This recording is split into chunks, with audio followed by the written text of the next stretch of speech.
Pastor Russ here with Hope for Today. Years ago, there was a popular game show entitled Name That Tune.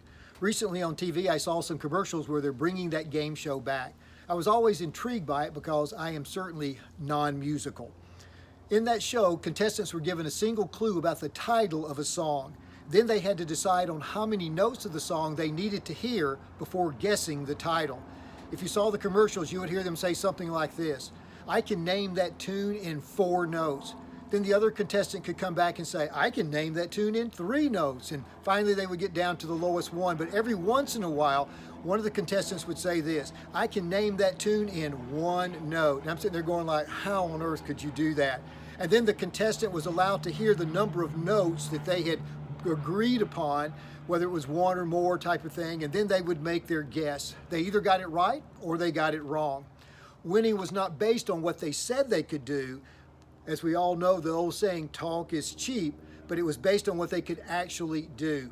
Evidence speaks volumes, and our faith is strengthened by it. Seeing a miracle helps a person to believe. Why? Because they either actually saw it, or even better, they actually experienced it. Experiencing God's love and compassion through others makes all the difference in the world. John the Baptist was the forerunner of Jesus. He came to announce the coming of Jesus, the Messiah. And when John was put in prison, he sent some of his disciples to Jesus to ask him this question: "Are you really the one? Are you the Messiah?" Here was Jesus' reply back to John. This is found in Matthew chapter 11, verse 4 and 5. Jesus replied, "Go back and report to John what you see and what you hear. The blind receive sight, the lame walk, those who have leprosy are cured, the deaf hear,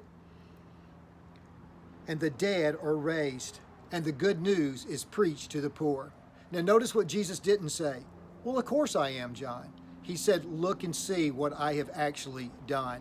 The things I've done give you the answer that you need." Truth is, talk is really cheap, isn't it?